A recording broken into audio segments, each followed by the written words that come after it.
I'm about to drive off to Cornwall to visit someone who has an abiding passion for ancient monuments. So if you'd like to follow me, we'll drive off and visit him, shall we?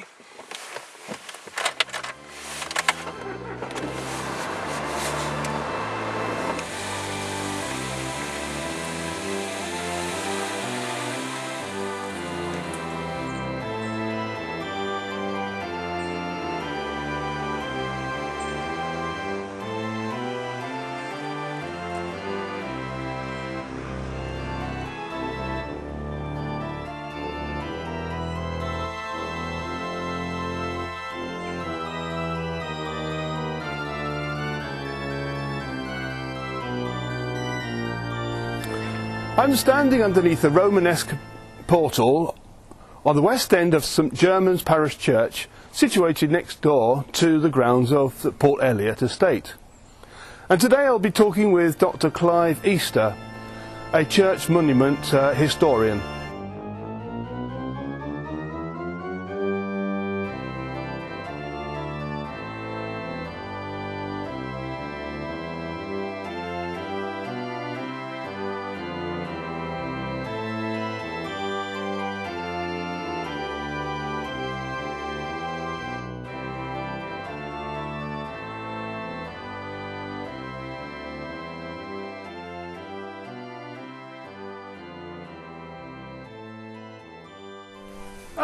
Dr. Easter, so good to meet you. Hello Richard, good to meet you too. I'm glad to meet you, Dr. Easter. I believe you're going to tell us something about this church and its historical monument. Yes. Let's talk a little bit about St German's itself and the monument in particular. St German's is a wonderful early church, probably one of the finest in Cornwall, situated just about 10 miles outside of Plymouth.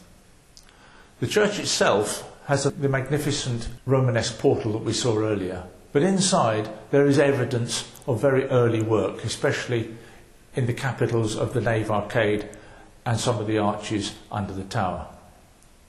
The monument we're going to look at is one of the finest pieces of its kind, certainly in the southwest of England, and although it's not in its original position because it was moved from the chancel sometime in the 1870s, it still represents a superb piece of monumental sculpture. So this is the actual monument to Edward Elliot. He died around about 1722, aged 39, but the monument was actually erected or carved around about 1726. It shows Edward, his wife Elizabeth, and in the portrait medallion above, the bust of their dead child. This monument was sculpted by John Michael Rysbrack in about 1726, and Rysbrack at that time was working for the celebrated architect James Gibbs. We see the figure of Edward reclining on a cushion and gazing up at his wife Elizabeth. She is seated in a melancholy pose and looking down at him, more or less as he lays dying. She was one of the three daughters of James Craggs, Secretary of State under Queen Anne, and all three girls went on to be major sponsors or patrons of monumental sculpture, this one being Elizabeth's contribution. The whole monument owes something to the design of the Buckingham Monument in Westminster Abbey, and this one, Rysbrack's earliest known independent commission, certainly echoes the Buckingham piece.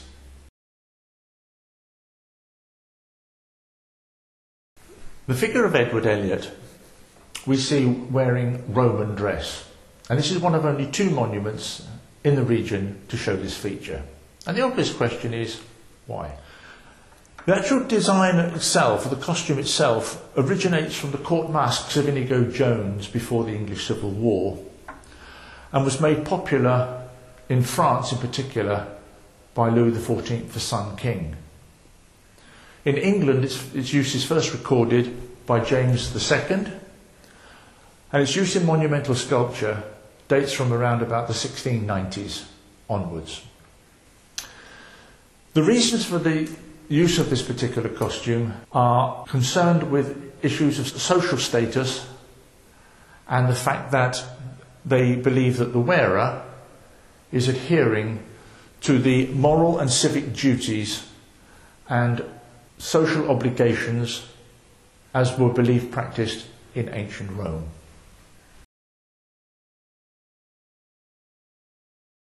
So let us now turn our attention to the portrait medallion that we see being carried aloft by two winged angels. The one on the right carrying a small hourglass to signify death. Interestingly, this is placed against an obelisk background, and the obelisk itself was the ancient Egyptian symbol of eternity and was used extensively on commemorative sculpture throughout the 18th century. On the very top of the canopy we can see also two winged putti, one on the left holding an inverted torch, the symbol of life extinguished, while they carry the remains of trumpets, suggesting that the dead will rise again at the sound of the last trump. So in conclusion, what can we say about this particular one? Well, it's the finest of its kind in the southwest, and sculpted by a man to go on to do great things in the world of commemorative sculpture.